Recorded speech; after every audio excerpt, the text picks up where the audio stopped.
It's 4 o'clock. Let's go and get started. All right, good afternoon, everyone. How's everyone doing today? Good, good. All right, so it's our start of the second week, and so start of second week of EGME 454. And so the plan for today is we're going to continue our lecture notes from last week. So I have a bit of notes to go through, and then we have an example to go through. It's a fairly detailed example, so I think that'll take up probably the entire class today.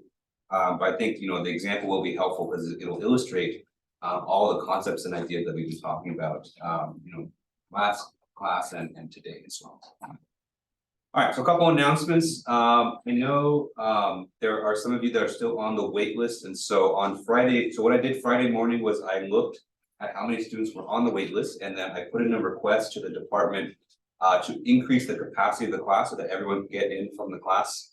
But at the time, the department was focusing more on the required courses. So in particular, I think senior design. And so they were trying to make sure that everyone is able to get into a section of senior design. And then they said they would look at the elective courses after that. And so it's still pending. And so I did put the request in on Friday. I think it's just kind of been a challenging semester for the department. So hopefully before Thursday and before the end of the week, everyone will be enrolled in the class. So if you're not enrolled in the class yet, send me an email. I can add you to the Canvas site just kind of manually for now, just so you'll have access to everything on Canvas. And then hopefully by the end of the week, you'll be officially enrolled in class. Yes.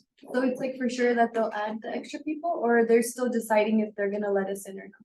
So the later it kind of goes, the more likely it is that they'll let everyone in, because it's harder to it's a lot harder to kind of change those things later on, just because at this point, 3 class sessions have already occurred. Right. And so to tell people to switch to another class, I think makes it a little bit more difficult. But, the department did give me a full answer, but then they said, just make sure everyone that's on the wait list is attending the class, which they have.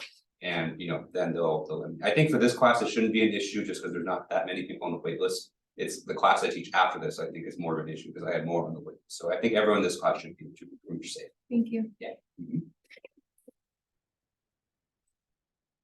I don't know why I did that instead of let's find out Zoom, but so we're still here. Everyone on Zoom still is there? Everyone can still hear me?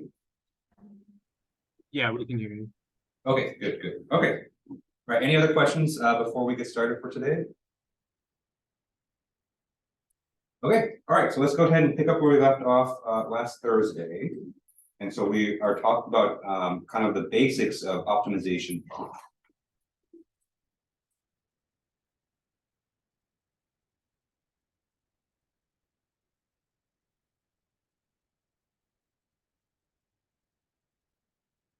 Okay. And so what we were talking about last Thursday is that when you solve an optimization problem, there are kind of 3 main components of the problem that we need to kind of understand before we start talking about algorithms. Okay. And so the first component are the design variables.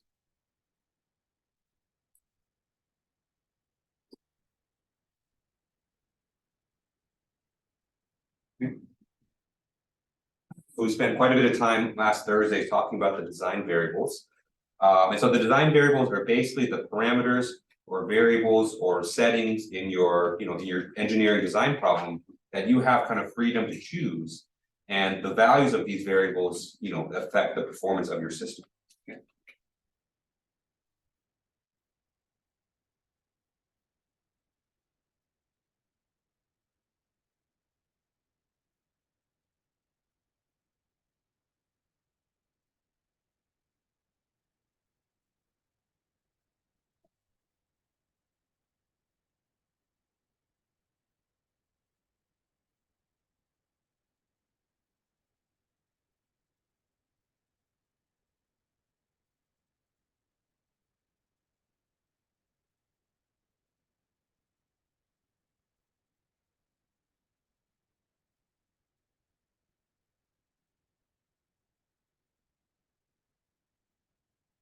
Okay.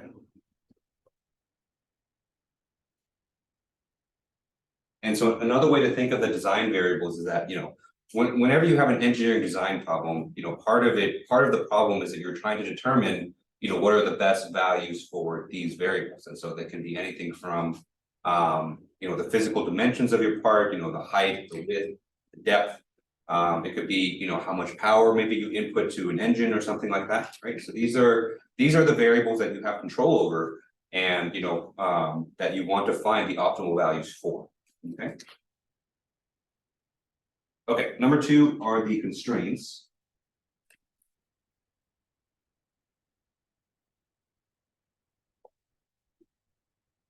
And so the constraints are the limitations on the values of the design variables.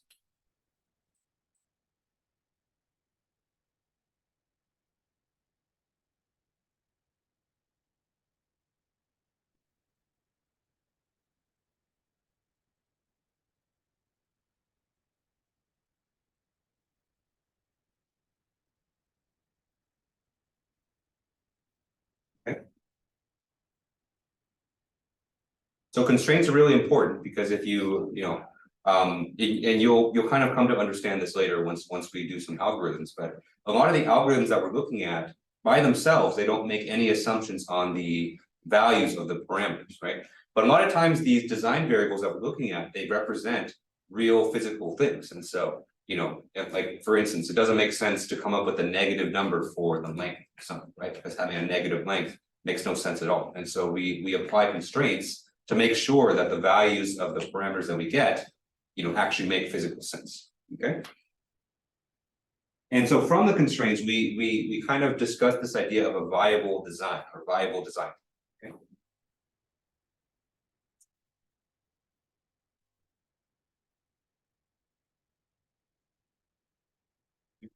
And so a viable design is one where all the design variables satisfy all the constraints.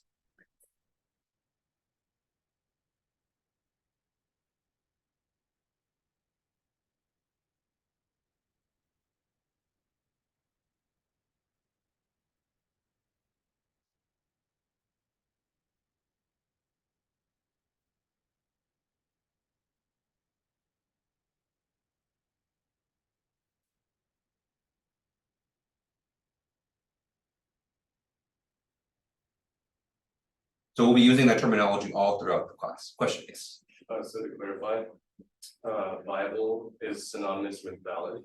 Yes, yeah, viable, valid, acceptable. I kind of use kind of them all interchangeably. Yeah. Yeah, actually, in my lecture notes, I have acceptable. What I remember last Thursday, we used the word that started with V, and so it was either valid or viable. Yeah.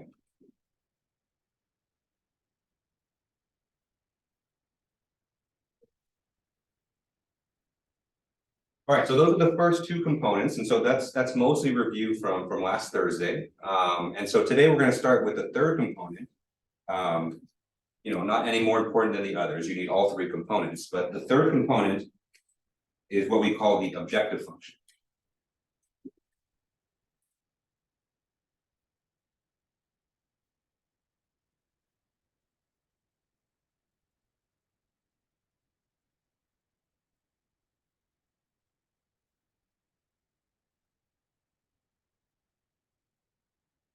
All right, so the idea with the objective function is that this is kind of the way, or this is kind of the tool that we can use to determine which designs are better than others. Okay.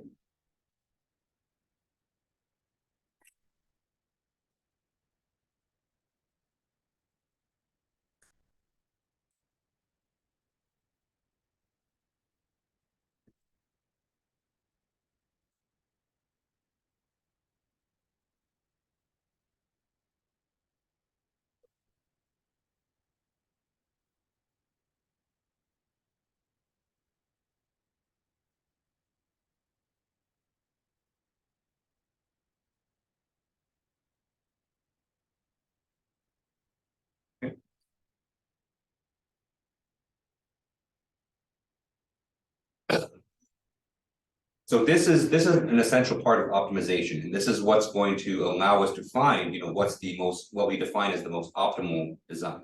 Okay, because anytime you have a engineering design problem or any kind of optimization problem in general, there are lots and lots of viable or valid designs, right? So there you can come up with lots of designs that fit all the constraints, right? But even in that space, and so even in that space of viable or valid designs, there are some designs that are going to be better than others. They're either going to be cheaper to produce, or they're going to be more energy efficient, or they're going to be stronger. You know, however we define what a more optimal design is, and the objective function is how we define it.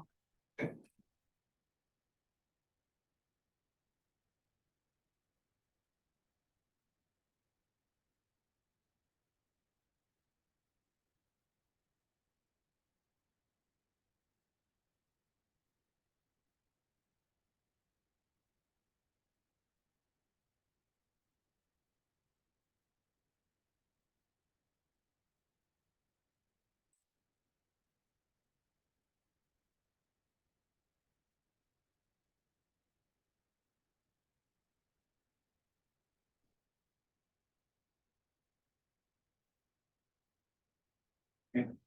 And so what we define as an optimal design is one that not only is viable, right? So it satisfies all the constraints, but according to the criteria that we define in the objective function, outperforms all of the others. Okay. Okay. And so how do we come up with the objective function? So, well, you know, it's kind of on a case-by-case basis. And when we're talking about optimization in general, it's hard to kind of you know, give a more precise definition than this. Although this already is a little bit narrow if you talk about the space of optimization problems. And so, you know, I think the best way to kind of illustrate this or how you come up with objective functions is to give you some examples. Okay.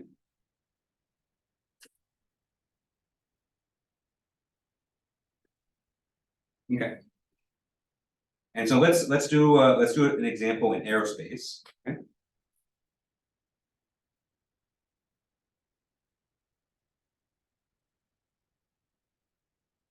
And so in aerospace engineering, whether you're designing an airplane or you're designing a rocket ship, or maybe, maybe you're designing a drone, a satellite, whatever, right? And so usually one thing or one criteria that you're always designing for is weight. And so generally speaking, the lighter your design is, or the less that it weighs, the more optimal it's going to be.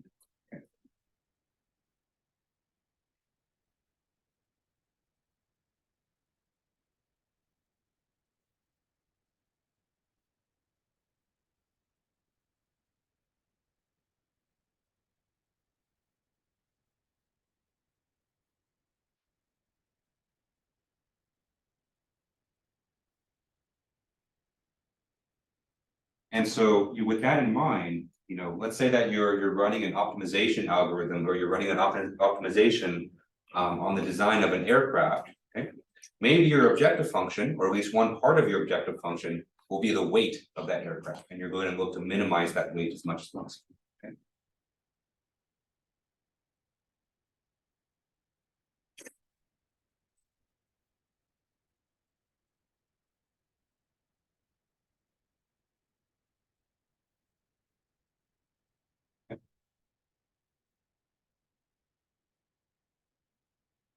Right. And so based on the designs, based on, maybe say the dimensions of the wing that you're designing, or maybe the dimensions of the of the tail of that you're designing on the aircraft, you can compute its weight quite easily. So you just take the volume and you multiply by the density.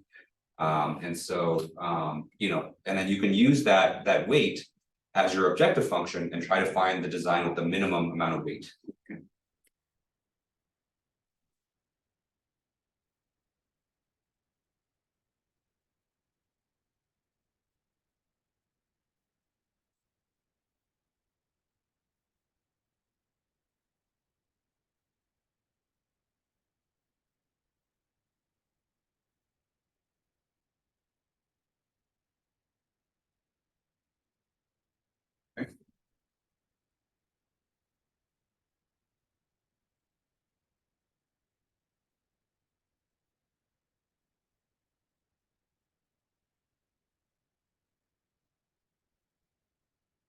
Right, so that's just one example. And so, in kind of in summary, whatever the objectives of your engineering design are, or one thing that you want to kind of make sure is reflected in your engineering design, you have to be able to kind of mathematically represent that in an objective function.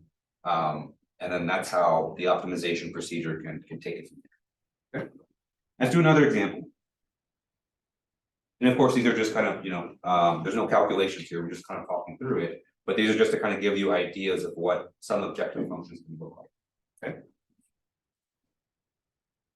So let's do an example from mechanical system design. So let's say you're designing a system with a lot of moving parts. Okay.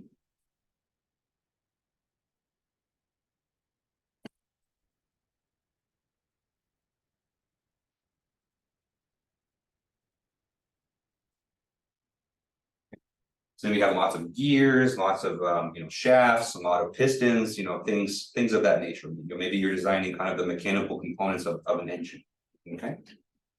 One thing that you always want to design against in this one is in these kinds of systems is to minimize any kind of frictional losses or any kind of energy losses. Okay.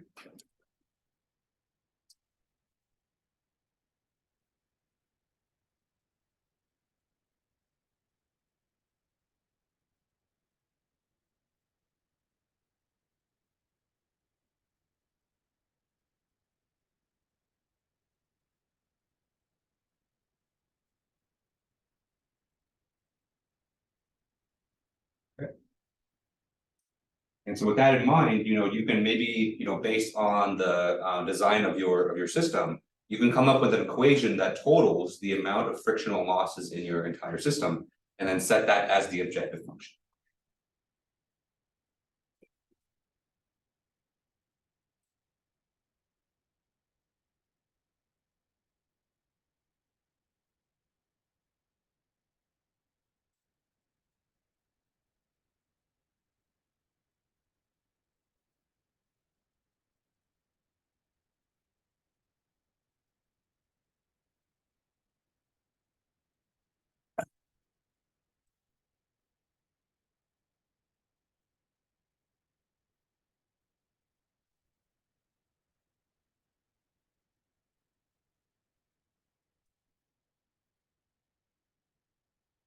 Right, and so, you know, these two are two examples of how you can take kind of some kind of engineering design objective. And then kind of represent it mathematically in a way that you can use with an optimization algorithm. All right, any questions on this so far? Okay. All right, let's do one more example. This one a little bit more abstract. But I want to give you an example of maybe something that you want to maximize, right? Because in both of these cases, you know, the way that we've designed these objective functions, we are designing them in a way where we want to minimize this quantity, right? So we want to minimize the weight of an aircraft. We want to minimize frictional losses, right? But there might be some situations where, you know, you want to maximize something. And actually that does actually make a mathematical difference in the algorithm. So let's kind of see very quickly how you can deal with that.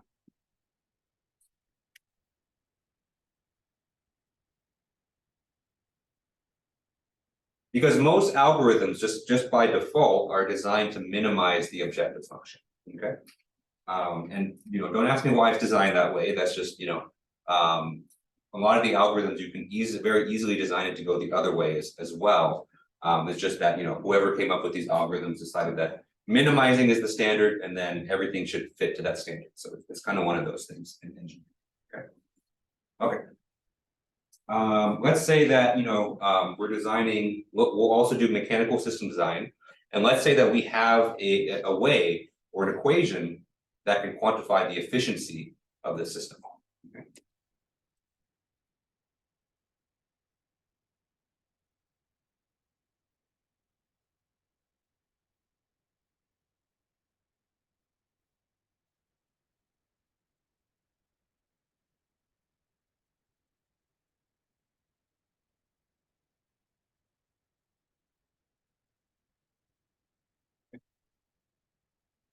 And so our objective function in this case, you know, let's say that, you know, we have this equation for efficiency. And so we're still going to make that part of our objective function.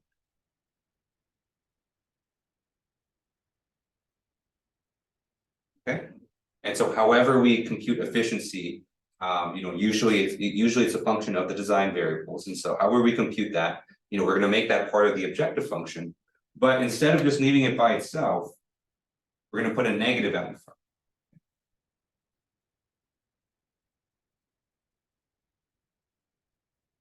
And the reason we put that negative is that, you know, we want to maximize the efficiency, right? But most optimization algorithms are designed to minimize a function, not maximize.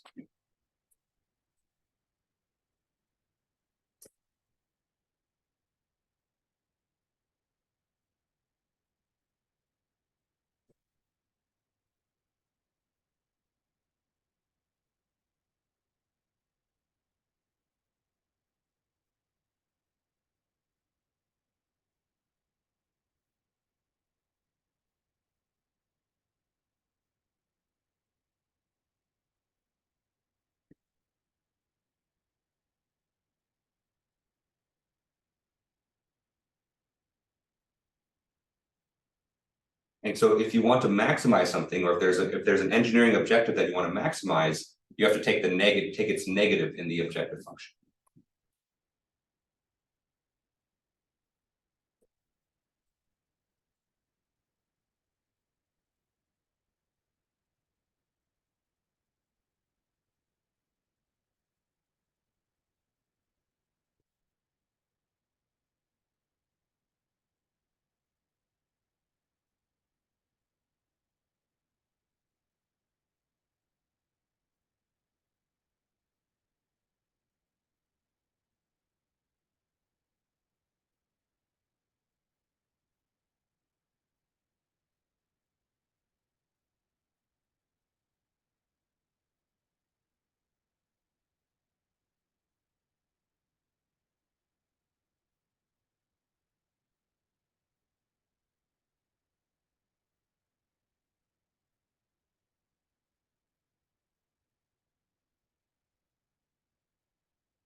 So, you know, kind of a minor, seemingly kind of random point, but you know, this will actually come up a surprising amount of times throughout this class, just because, you know, a lot of engineering quantities are, you know, a lot of times we want to maximize them rather than minimize. And so we have to make sure that we account for that in the objective.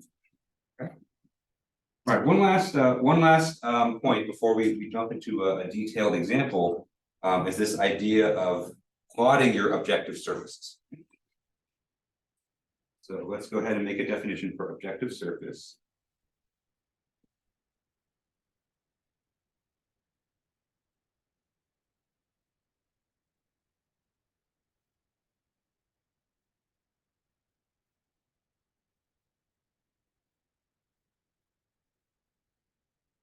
And so for multi-dimensional problems, specifically for 2D problems, one good way to kind of visualize your optimization procedure is to draw it or to plot it, okay?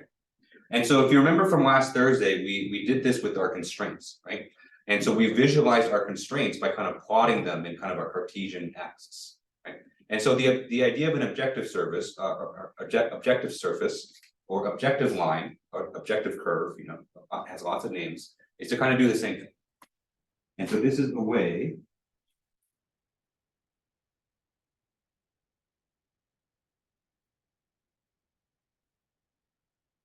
and so this is basically a way for us to visualize all designs, all designs that have the same performance or the same objective value.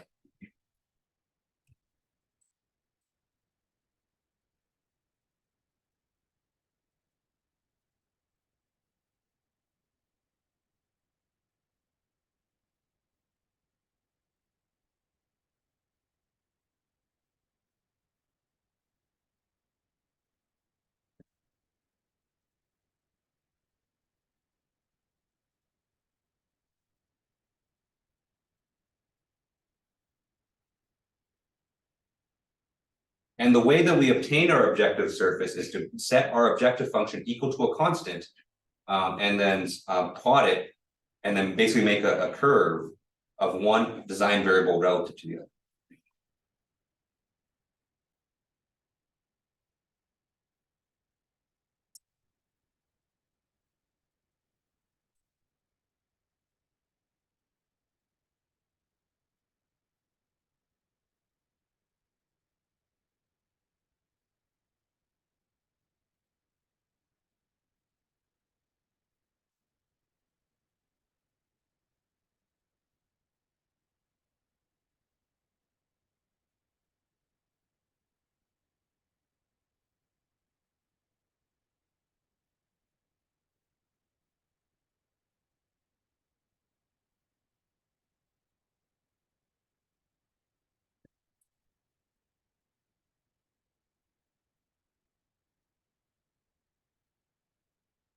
So I'll give you kind of a quick example, just because we're going to be doing this a lot in the example, in kind of the more detailed example.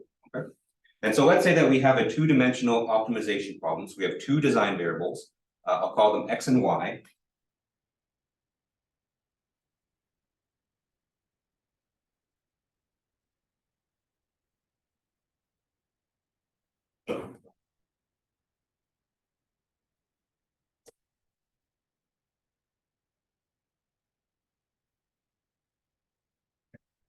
And so let's say that our objective function, which is a function of X and Y, is something that's very simple. So let's say that it's just 3x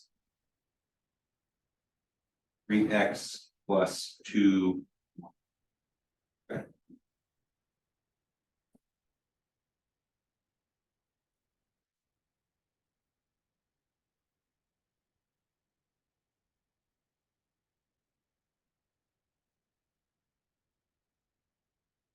Okay. And so to get our objective surface, or really there's actually a family of these objective surfaces, is that we're going to set f equal to some constant c.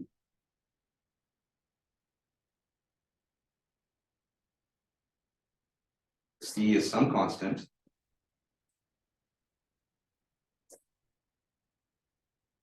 Okay. And then we're going to solve the resulting expression for y. Okay.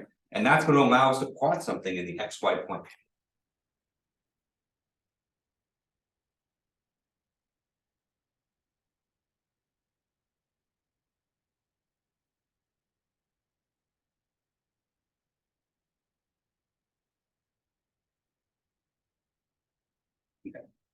And so let's go ahead and do that. So we have C is equal to 3x plus 2y. Okay. And so if we solve this expression for y, we get that C minus 3x is equal to 2y. Okay. All I did was I just subtracted 3x from both sides. Let's go ahead and divide both sides by 2. And so we have y is equal to C minus 3x all over 2. Okay.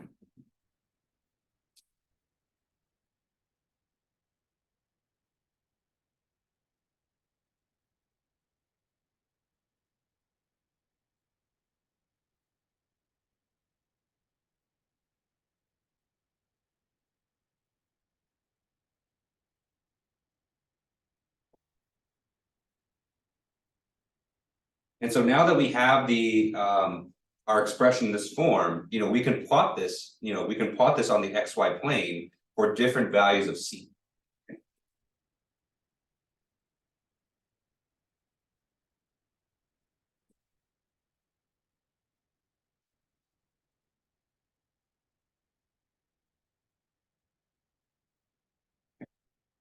Let me just go ahead and plot a few here.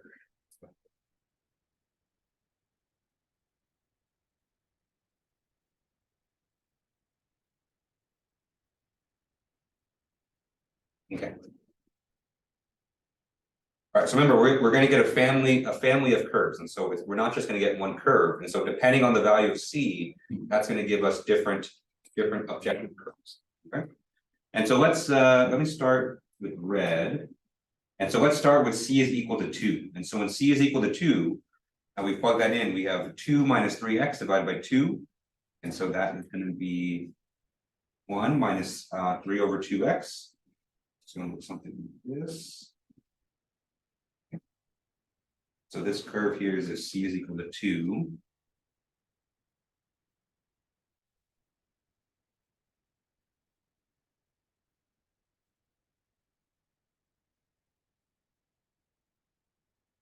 Go ahead and draw another one. So this one's fairly easy just because it's a linear graph, but in reality it can be a lot more complex. Okay, so let's say that I said C is equal to 4, and so C is equal to 4, might look something like that.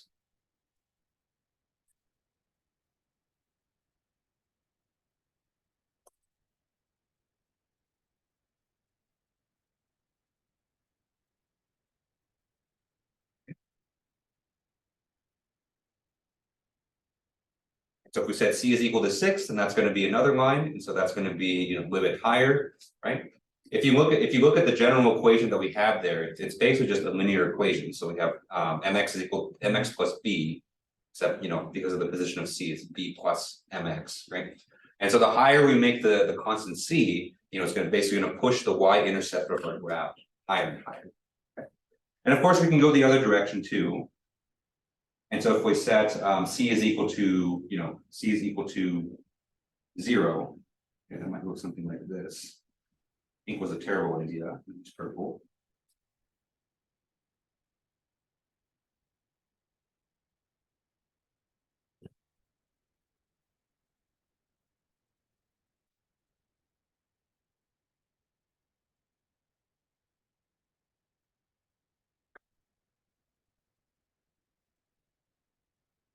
And so for different values of C, remember what C represents. C represents the value of our objective function. We can make different plots, okay? Or different curves. So how do we interpret this, right? So we have, a rainbow of different curves here. And so for any given curve, for any given value of C, all designs on that line, so all different values of X and Y on the same line are equally optimal.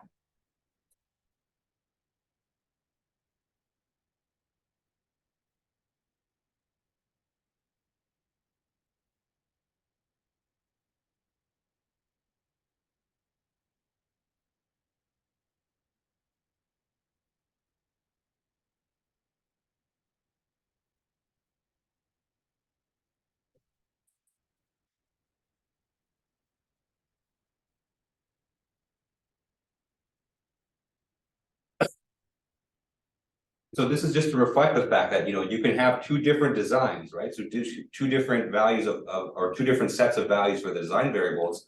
And they may perform exactly the same, right? And so that's what these curves kind of represent. And so, for instance, let's take the c is equal to 6 line. Okay? And so let's say that we have a design point right here. Okay? And so this particular design point is x is equal to 0. And y is equal to 3 minus 3 halves. 3 minus 3 halves is 3 halves.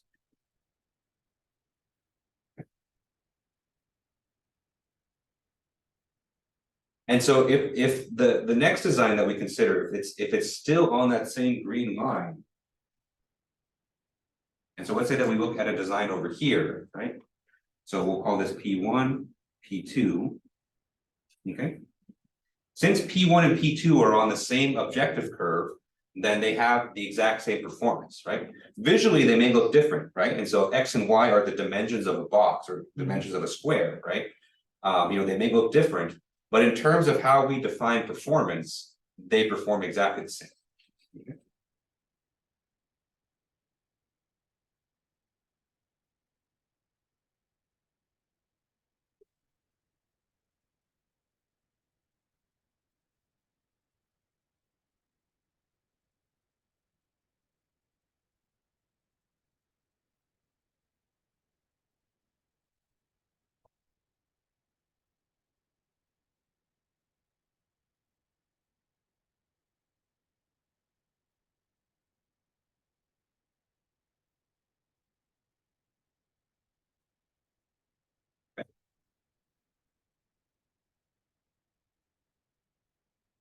All right, so all points on the same objective curve have the same performance, okay? All right, but if you were to jump from one objective curve to the next, right? And so let's say that I'm going to define a point P3. We draw it on the red curve here. Okay. So P3 is on an objective curve with a lower objective value.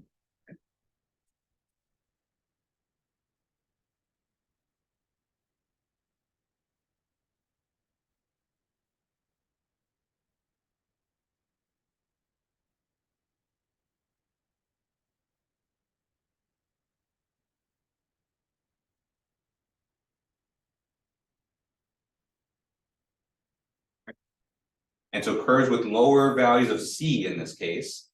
Loading zoom, come on. There we go. Almost there. All right, so curves with lower objective values. Come on, zoom. There we go. Okay. So curves with lower objective values actually have better performance, right? And so remember, optimization algorithms, the way that we define them is that we want to minimize the objective function. And so, designs with lower values of the objective function actually give us better performance.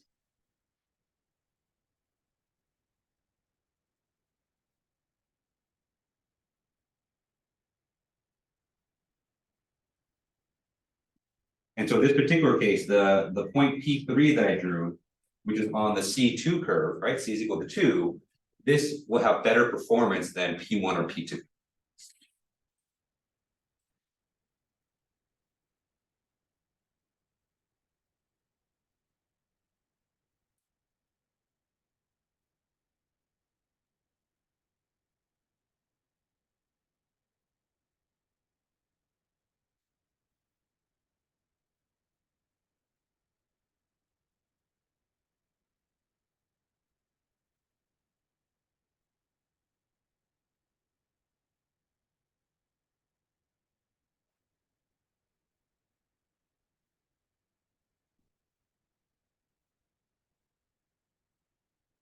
Any questions on this?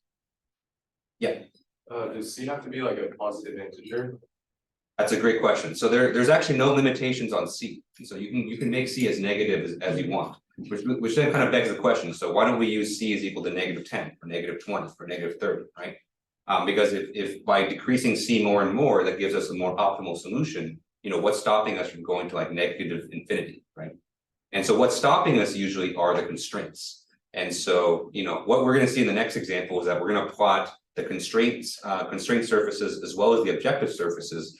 And we're going to find the objective surface that just kind of barely touches the constraint, the valid region. And that's going to be our most optimal design. Yeah, because if you're totally unconstrained, you can just keep going down forever, right? But in reality, you can't really do that. Yeah. Mm-hmm.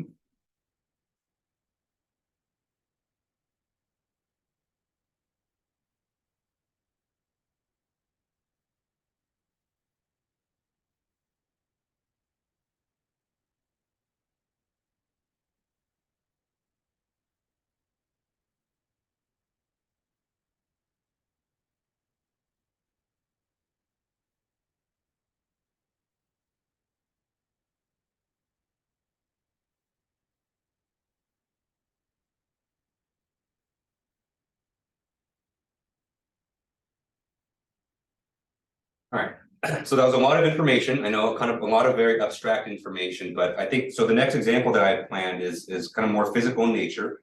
And so hopefully that'll kind of, illustrate things a little bit better, but it's kind of all the same ideas, okay?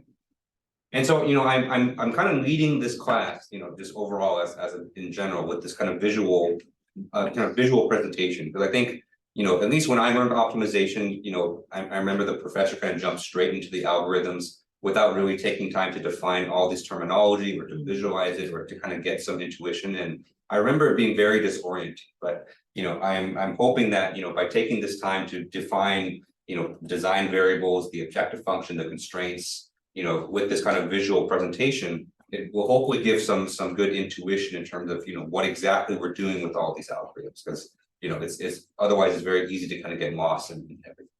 Okay. Right. Any other questions before we jump into examples? Okay. All right. So this example is probably something more typical of what you would experience as an engineer. Okay.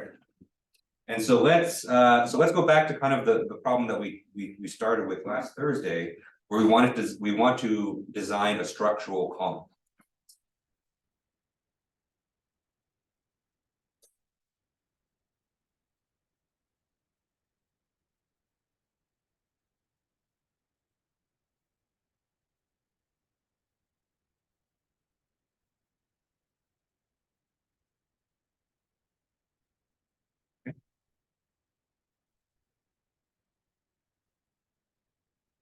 So that is our objective. And so our column, we can draw it, looks something like this.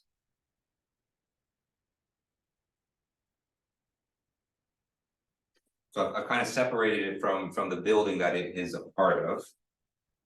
And let's say that this column is subjected to a compressive force of 2,500 newtons. Let me go ahead and draw.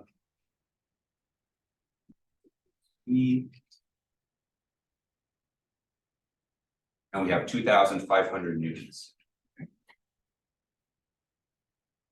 All right. And so this this column has a length L. Okay. That's how tall the column is.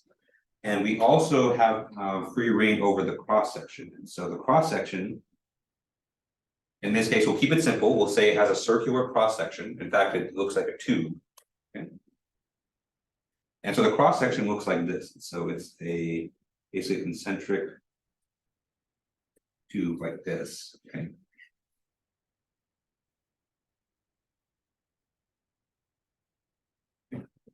And so let's say that our tube here has a diameter. So the inner diameter here is D. Okay. That's going to be one of our design variables. And the other design variable that we have is going to be the thickness of the column. So that's T.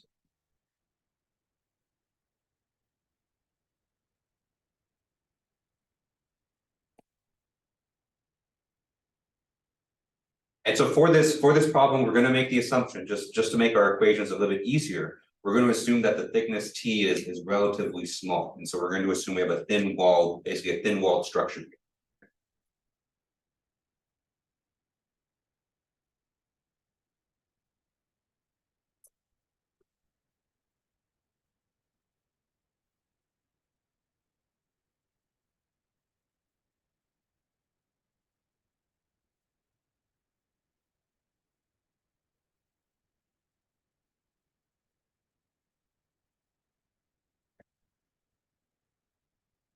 So that's going to simplify our equations a little bit in terms of our constraints and objective function. Okay. So the length of the column is fixed, and so we can't modify the length, but what we can modify is the diameter and the thickness.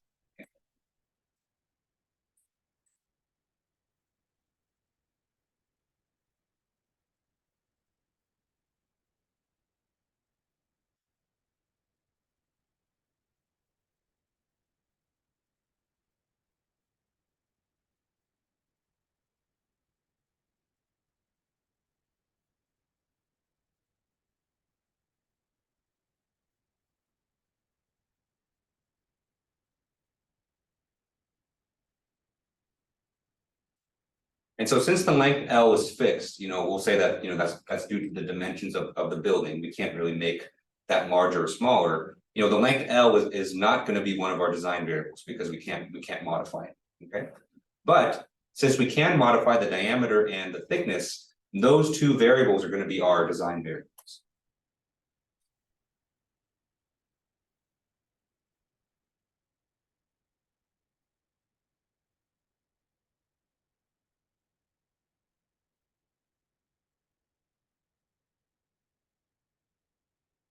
Okay, so we have a two-dimensional optimization. So we have two variables that we can modify. Okay. All right, let me write down some of the other properties of the column.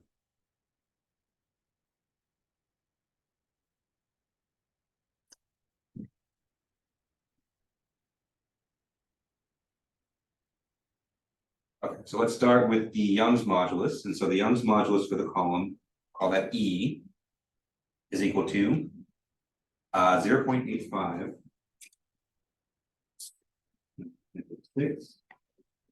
Newton per centimeter squared. This is the Young's modulus.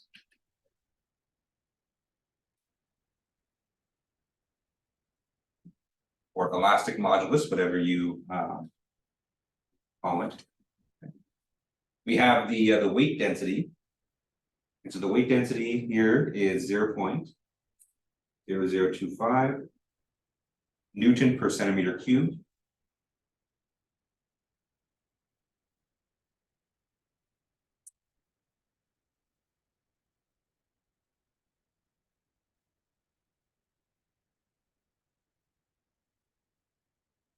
We have the length of the column. The length of the column is fixed.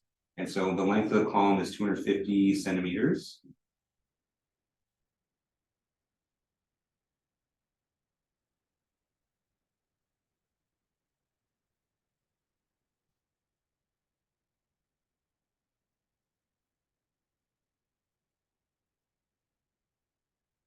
And then the last property we're given for this column's material is we have its yield strength as well. Okay? And so the yield strength, if you're unfamiliar with the concept, is that once this column is loaded, once we apply this compressive load of 2,500 newtons, some internal stresses are going to develop within the column, right? And so the idea with the yield strength is that the yield strength is the maximum amount of stress that the column can withstand before it completely, just falls apart, where the material fails. Okay. And so the yield strength is 500 Newton per centimeter squared.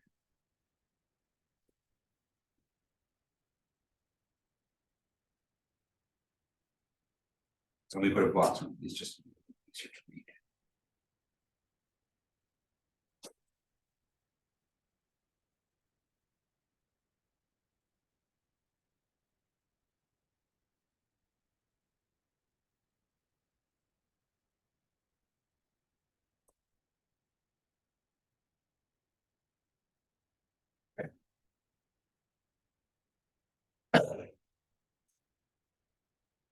All right, so let's talk about the constraints and objectives for this problem. Okay, so we do have some constraints. Question? No. Okay. So we do have some constraints for this problem, and so we have, first of all, we have the constraints on D and T. Okay.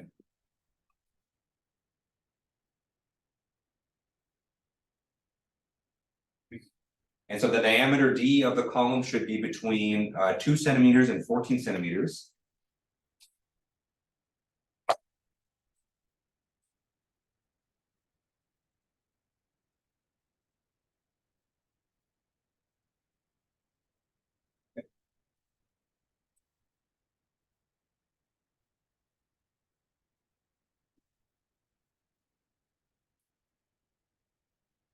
The thickness of the column T, this also has some constraints, and so this should be between 0.2 centimeters and 0.8 centimeters.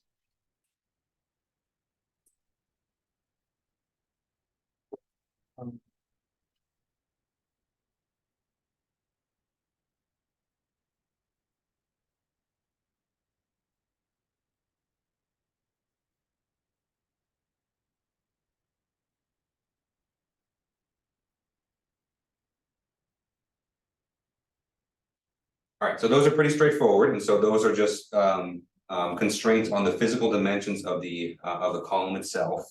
Okay.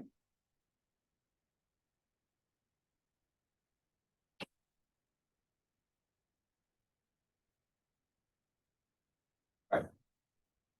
And so another important factor to consider is that the column, once we put it in practice, it should not fail, right? And so it should stand strong. And so the induced stress, or the stress that's the structural stress within the column itself, has to be less than the yield strength.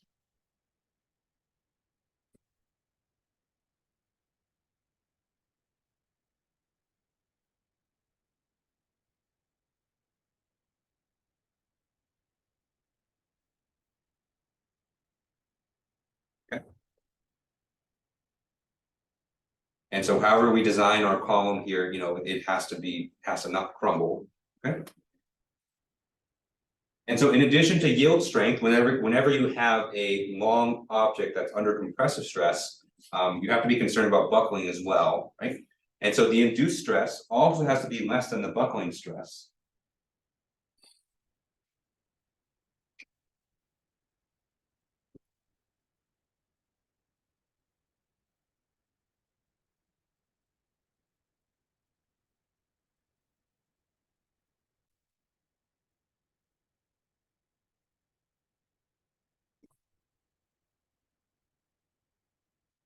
So the buckling stress has its own equation for that, so we'll go over that in a little bit, okay?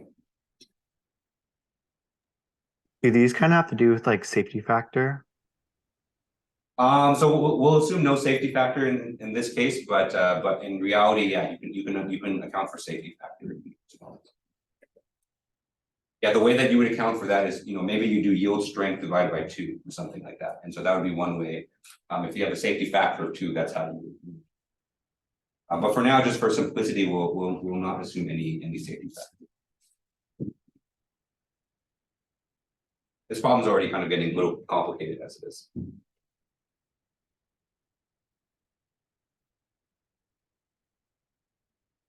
Okay, and so the final thing that we'll consider is the cost to produce the column. And so this is mostly just in terms of materials. Okay? And so of course, in reality, we have to consider the cost of installing the column, maintaining it, things like that. But we're only going to consider the cost of production. Okay, so the cost of the column materials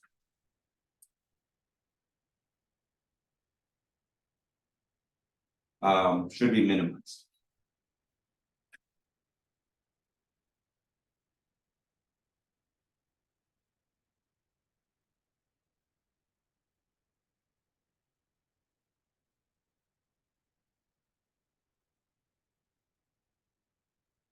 And in fact, this problem was nice enough to give us an equation to estimate the cost.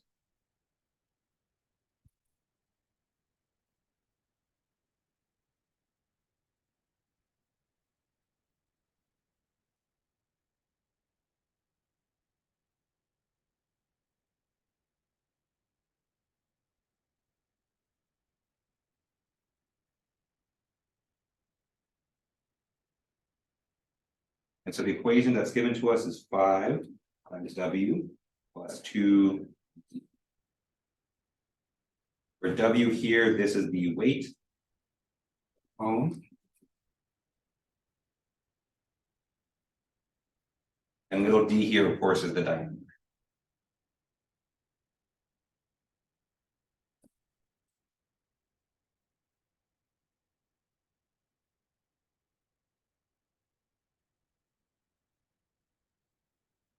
All right. So we've been talking about this problem for like 15 minutes and we haven't even started solving. This is just the problem statement. Okay. All right, but finally we're just about done. Okay. And so what we want to do is we want to find, okay, we want to find the optimal values for D and T that satisfy all this criteria.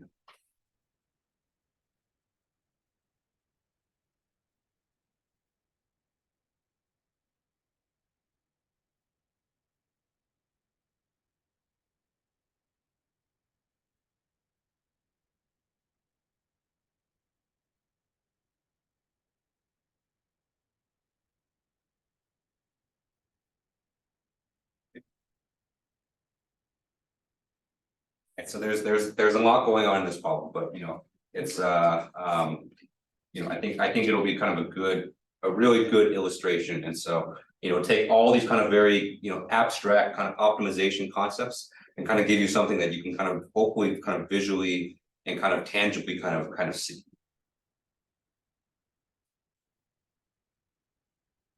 All right. Any questions on the statement of this problem, or kind of what we're looking for in this problem here?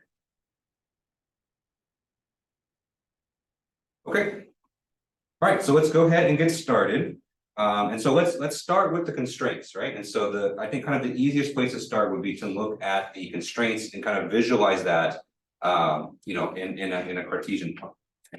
Let's start with these first two. So let's start with this one here. And let's start with this one here. Okay. All right, and so according to the problem, the diameter of the column should be between 2 and 14 centimeters, and the thickness should be between 0.2 and 0.8 centimeters. Okay, and so these are very simple kind of inequality constraints that we can very easily visualize. Okay, so let's start.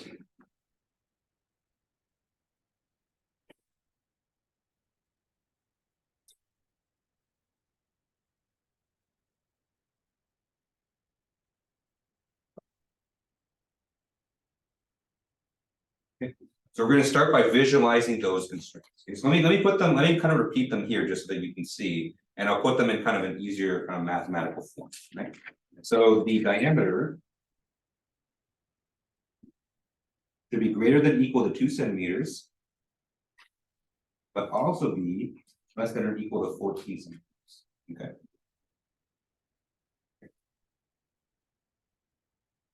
So that's the same thing as those two statements, just in kind of mathematical. Okay. And then for the thickness of the column should be greater than or equal to 0.2 centimeters, but it should also be less than or equal to 0.8. Okay. Okay, so let's go ahead and draw that.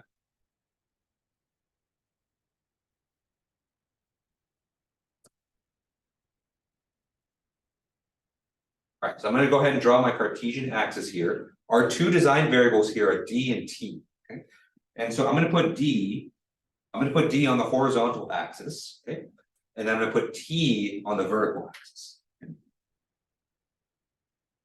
You can do it the other way around too. There's no it doesn't really make a difference as long as you're kind of consistent throughout the problem. But for me, I like to put in this case the first design variable on the horizontal axis, and the second one on the vertical axis. Okay. Okay, so let's go ahead and visualize these constraints here, just so we have an idea of what the valid region looks like. Okay. Okay. So let me go ahead and make a first ticker here, and a second ticker here. Okay.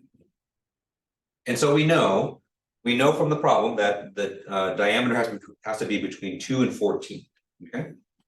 And so at 2 centimeters, I'm going to go ahead and draw a dotted line going upwards. Okay. And then at 14 centimeters, I'm going to draw another vertical line that's going upwards. Okay.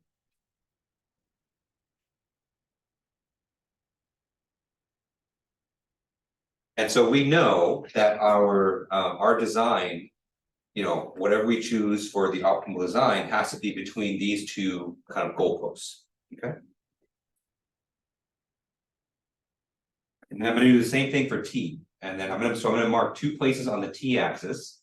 One at 0.2 centimeters, another at 0.8 centimeters, which defines our valid region, okay?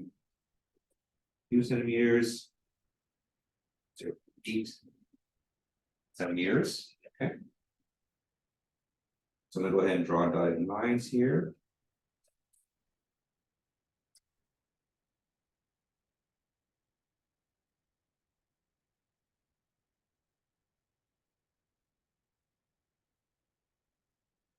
And so our valid design has to be somewhere, you know, in between those two, okay? And so when we take both of these into consideration at the same time, you know, we can see here that we have kind of a box where all the valid designs must be. Okay. So let me go ahead and highlight that box.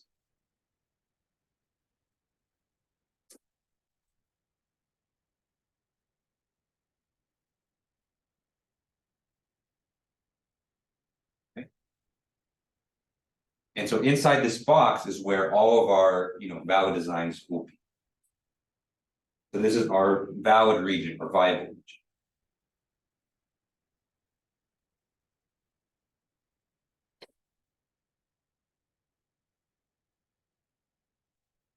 And so if the design that we choose or the value of D and T, if it falls within that box, then it's a valid design. If it falls outside that box, then it's invalid and, you know, we can just reject it right away. Okay.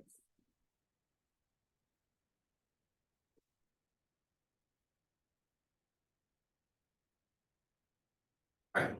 Any questions on this? Okay. All right. So those are our first set of constraints, and so that's, you know, hopefully straightforward.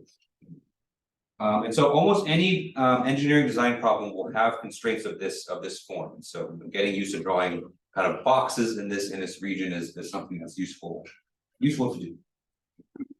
Okay, so let's look at the next line, our next requirement.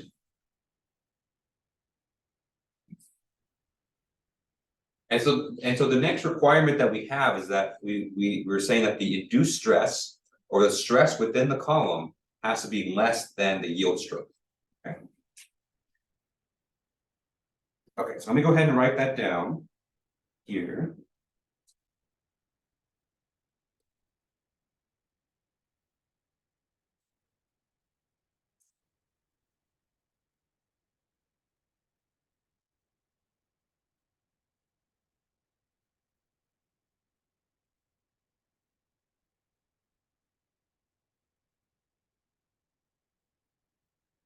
Yeah.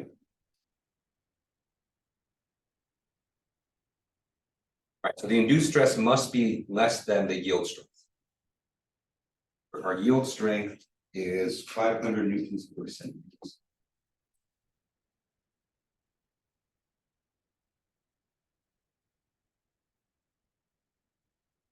Newton per centimeter squared.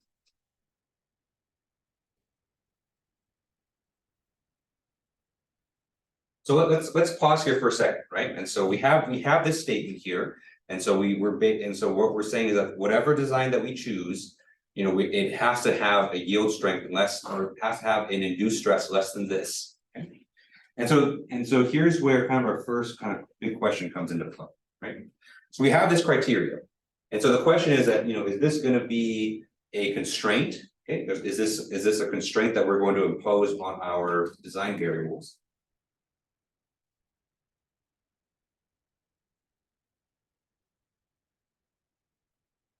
Or is this something that we're going to factor into our objective function, right?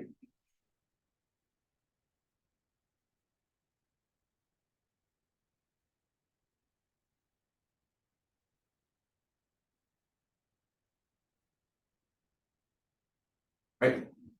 And so for a constraint, you know, a constraint is something that we cannot violate no matter what, right? And so whatever we design that we make, you know, if we define it as a constraint, then you know, then we're basically ensuring that we're not violating that constraint.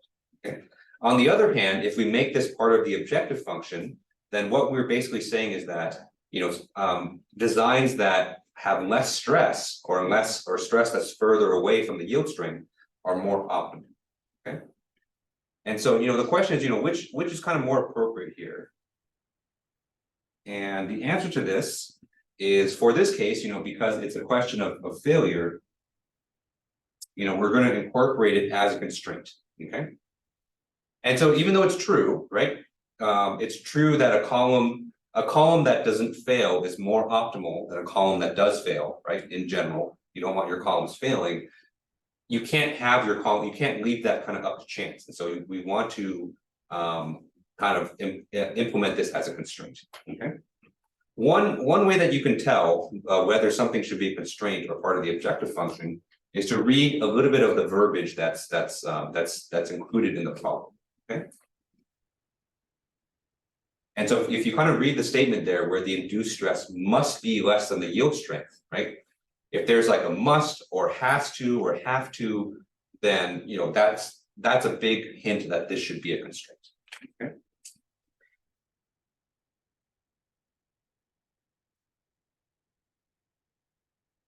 And so what this means is that, even though we've already defined a valid region here, right? So we already have this rectangle that defines the valid region. This requirement that our induced stress has to be less than the yield strength, this is going to further constrict our valid region. Right? So it's going to make our viable region even smaller.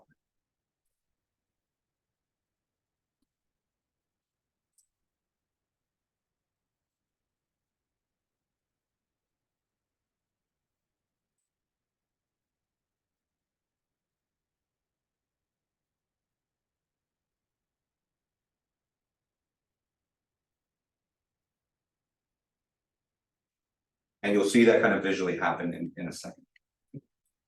Does that kind of make sense? When we have a requirement like this, that we should implement it as a constraint, because in most cases, structural failure is not an option, right? And so we can't leave it up to the objective function, because even though the objective function naturally it'll choose designs that are more structurally strong, usually you want to put it as a constraint so that we absolutely cannot fail.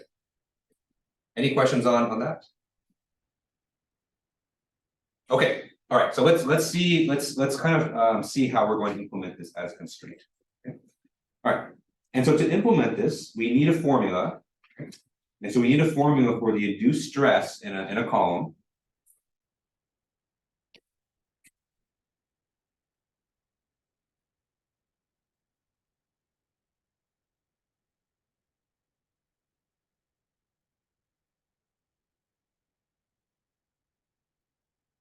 Okay.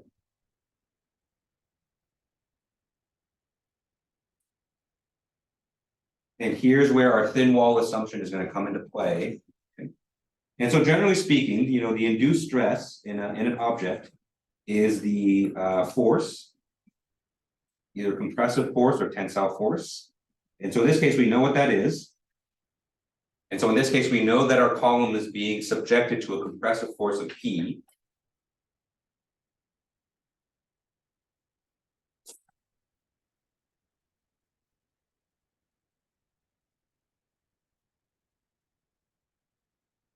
Okay. In this case, we know it's 2,500 newtons. Okay. For this particular problem. And then we're going to divide that by the cross-sectional area.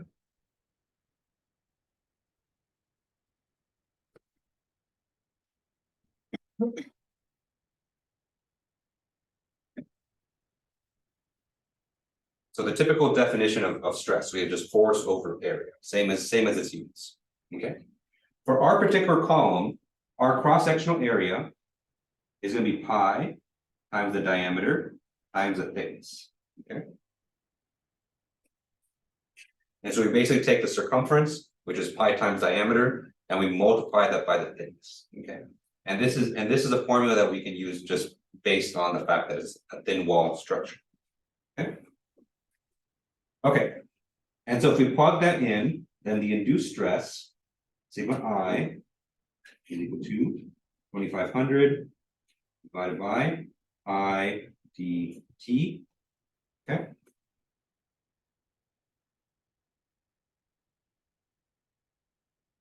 And then according to our constraint, this has to be less than or equal to 500 newtons per centimeter squared.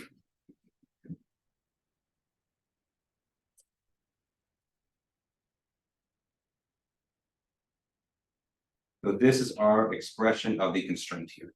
So we have an inequality constraint based on, you know, the induced stress being less than the yield strength.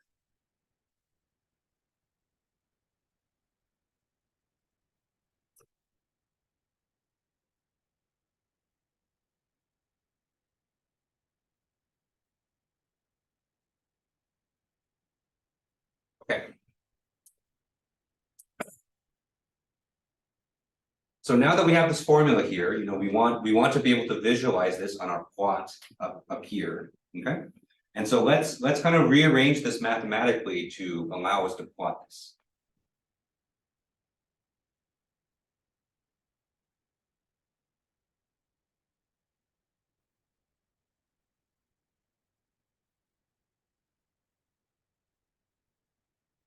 Okay.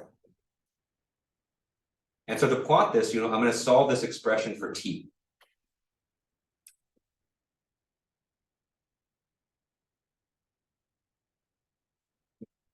So you're kind of using the same convention that we use in the kind of the simple example above, you know, you want to solve for the vertical axis variable because that's going to allow you to plot it. Okay. All right. And so to do that, I'm going to multiply both sides of the equation by t over 500. Yeah. I'm also going to simplify because both sides of this expression here have something that's divisible by 500. So I'm going to simplify that. Okay.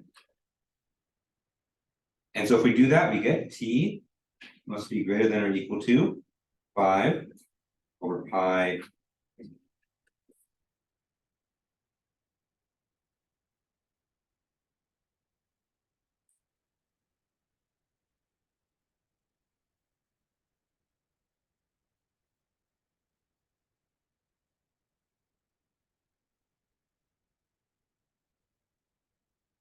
And let me put this in a form that's a little bit easier to kind of visualize, right? You have t is a function of d is equal to 5 pi times 1 over d. And so let's plot this line on our dt axis or dt plane. Okay. I'll give everyone a second to kind of write this down because I'm going to plot it in the expression above. Okay. Right, so basically we're going to take the line, and so it's going to be a 1 over x line, right? Because we have 1 over d, and so it's going to be kind of something that asymptotes at 0, but then you know kind of has this kind of going down motion. Okay. Okay, so let's see what that looks like here. And so I'm going to go ahead and delete this highlighter here because our valid region is going to change. Okay. And so if I were to plot this line, it would look something like this. Okay. So this line that I drew here in purple, this is t is equal to 5 over pi times 1 over d. Okay. So this is the constraint that's imposed by the yield strength. Okay. And what we say is that t has to be greater than this line. Okay. And so that means that the valid region is going to be above this line. And so taking that into account, along with our other constraints, means that our valid region is now this region right here.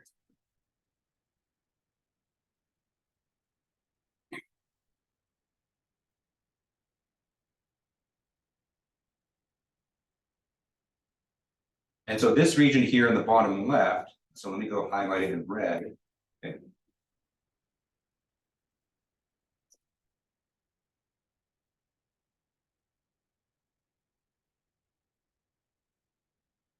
Right, so that region in the bottom left, previously we thought that region was viable because you know that was part of our constraints before. But now this region right here in red is now invalid or unviable.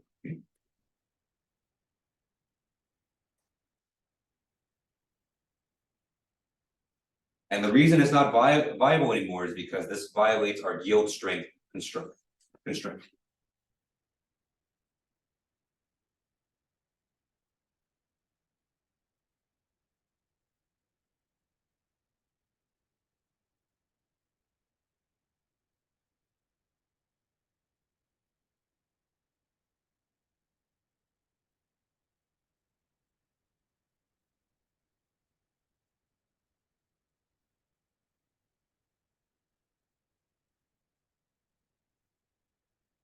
And so in other words, if we were to choose, so let's say that we were to choose a design, so let me call this P, I'll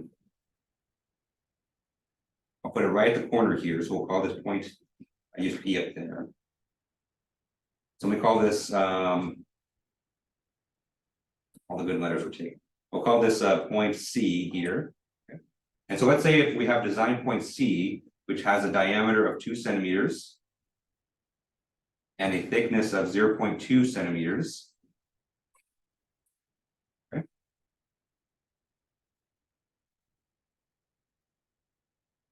And so we were basically making the smallest possible column that we can that satisfies these constraints, okay?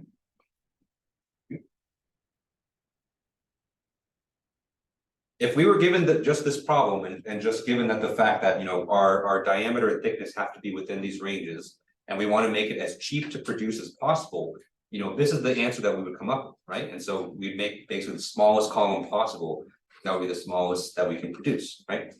But if we were to produce this column with the diameter only of 2 centimeters and a thickness of only 0.2, it would just break and crumble because it would violate our yield strength criteria. Okay. And so instead, when we come back to this problem on Thursday, we're going to look for a viable, we're going to look for an optimal design in the green area as opposed to the red. Okay. All right, any final questions on this before we wrap it up for today? Yes. Would C still be a bound point, even though it's?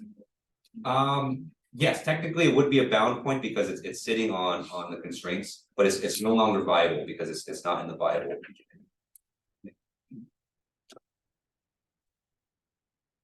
All right, that's all we got time for today. So thank you guys for coming today. Stay cool. It is very warm outside, so stay in this nice air conditioned building if you can. So I hope you guys enjoy the rest of your day. Thank you guys for coming, and I will see you on Thursday. Thank you, Professor.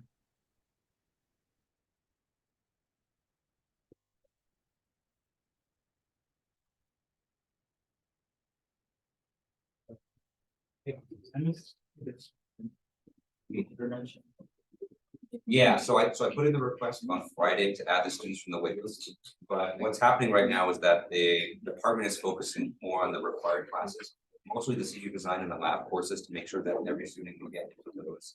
And so they're kind of, they're deciding whether they need to open up a new section or ask them some instructions taking their students. And so they're focusing on that first, and then they're going to do the elective courses.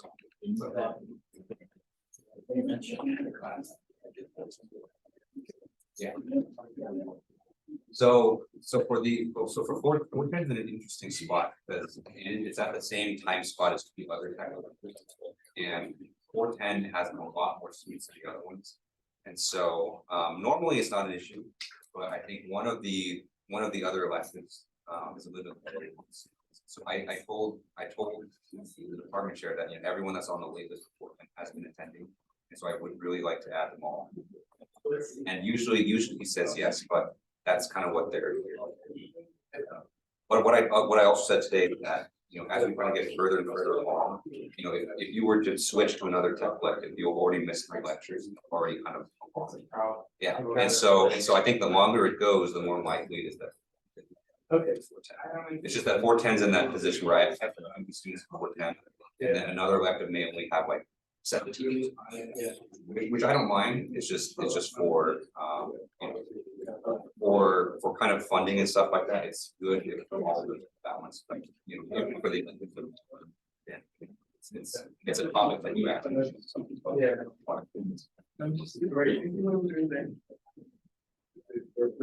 Yeah, yeah. What's the? It's like 60 or something. Okay. It's big, so I've had 50. I think the second time I taught it, I had 53. So I don't think it'll be, I don't think. That I did drop it down. Okay, yeah, I think a couple people, I talked, because I did talk to a couple of reps, they've already said. And so 410, I told them, we've already seen most of it. And so I think it's, at least 2 people as well for something. Even though technically they can take it again, it's kind of a waste for them because they've already taken FBA. So that's probably why you heard. I was. And we're not changing all of this. Yeah, no, for sure. Yeah, I haven't heard anything from the department yet, but they should, because this week is the last week to add classes, and so they should get that all figured out before the end of this. Yeah, yeah, I know, it's, yeah, I'm kind of checking up on it too, but yeah, there's kind of been a lot of issues with the.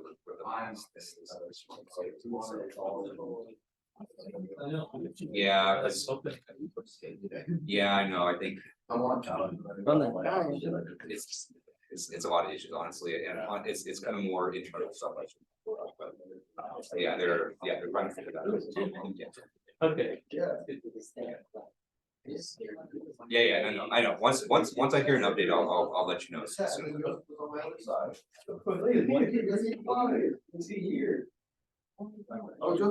Do people any final questions before I close it up?